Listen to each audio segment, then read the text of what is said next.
Hi Math 242. In this video we're going to finish up section 13.1 by talking about some properties of the indefinite integral. These properties that the indefinite integral has are carried over because they are properties of differentiation, and the indefinite integral, remember, represents anti-differentiation, and so properties of derivatives are of course allowed to be used with properties of anti-derivatives. So the first property, and if you'd like to follow along, we're on page 700 looking at the properties of the indefinite integral. The first one is that if we have an indefinite integral and there's some kind of constant multiplying an expression of x, for example, then it's totally okay for that constant just to be brought out in front of the integral sign. Right? So if we want to know the antiderivative of k times an expression of x here, well then we just think about, well, k just sort of goes along for the ride and we find the antiderivative of f of x. Okay, just like with the derivative, a constant out front just sort of hangs out and we do the derivative of the rest of the part. The second property is that the antiderivative or indefinite integral of a sum or difference of expressions of x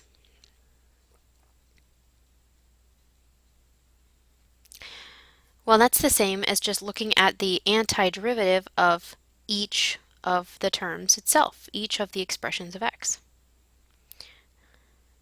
What this really means is that we're allowed to take antiderivatives by going term by term, right? Okay. And so let's see if we can actually do an example, thinking about how this is going to be used, right? So I've left open this recalling the power rule and then reversing it here so that we have some of our rules already for antiderivatives over here so we can reference those as necessary. So let's do an example. Maybe let's try doing the antiderivative of 2x to the fifth minus 3x squared plus 1. Okay.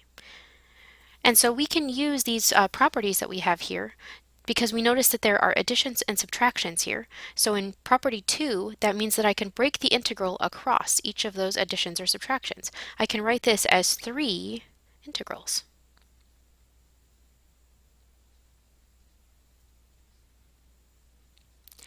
Now at a certain point, you're going to get to where you don't need to do this part, right? But I want to emphasize that these are the rules that you're using if you just sort of get comfortable doing this and don't write this part. These rules are still being used, right?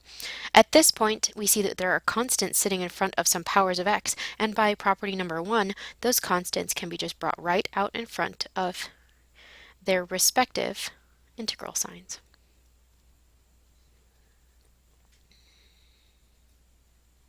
That's a 1. If I bring it out there, I'm still going to leave a 1 in there, so I'm not going to do anything with that thing for right now.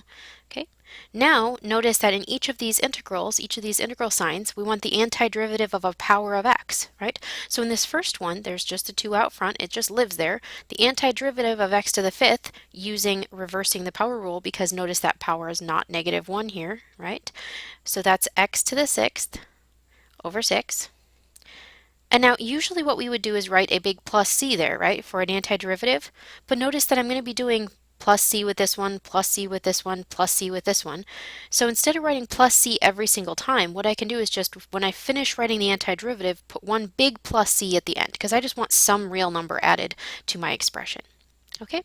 For the second term, I have minus 3 out front. Antiderivative of x squared, reversing the power rule, is x to the third over 3. Plus, final integral here, antiderivative of 1. Well, what's the antiderivative of 1? The function whose derivative is 1 is x, right? Take the derivative of x, you get 1. Now, that's the antiderivative, but I got to remember to include my constant of integration, my big plus c. Okay? Of course, you can simplify this down a little bit, right? So this is x to the sixth over 3 minus x to the third plus x plus c. Okay, and I'll leave it up to you to check that this is the correct antiderivative. Take the derivative of this thing and be sure that you do in fact get the integrand. Remember, that's a great way to check. Okay, so let's see, something we did there with that 1 on the end, maybe we could summarize in terms of a rule, right? So when we have an integral of 1 dx, right? Its antiderivative is always going to be, well, just whatever the variable is, x plus a constant of integration, right? Don't always think that that's x. I mean, if this was the integral of 1 du, right? If the variable is u, then the antiderivative is u, right? So always be very aware of what the variable is, right? The integral of 1 dt is, well, what's the variable? T plus c. Okay, so just be aware of the variable, but that in general is a rule, right? The antiderivative of 1 is a first power variable. Alternatively, if you have the integral of a constant, right, let's say k is some sort of a number here, the antiderivative is still going to be a power first degree variable, right? First power of the variable here. Okay, and again, be very aware of what that variable is right there, okay, so that you're not using the incorrect variable. All right, good. So let's see, let's try maybe one more. Okay, let's try something like integral 5 over x minus 4 e to the x dx. Okay, notice I have two terms here, so I'm able to separate this integral across the subtraction and write it as two integrals, 5 over x dx minus integral 4 e to the x dx, and that's making use of property 2. And now I can make use of property 1 because I see a couple of constants. That 5 right there could be written out front. 5 integral 1 over x dx minus 4 out front integral e to the x dx. Okay.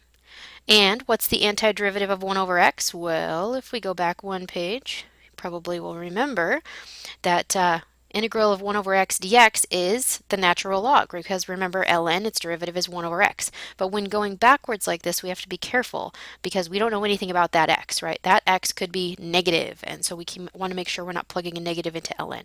Okay, so we use those absolute value bars. Okay, so that means the antiderivative here, that 5 just goes along for the ride.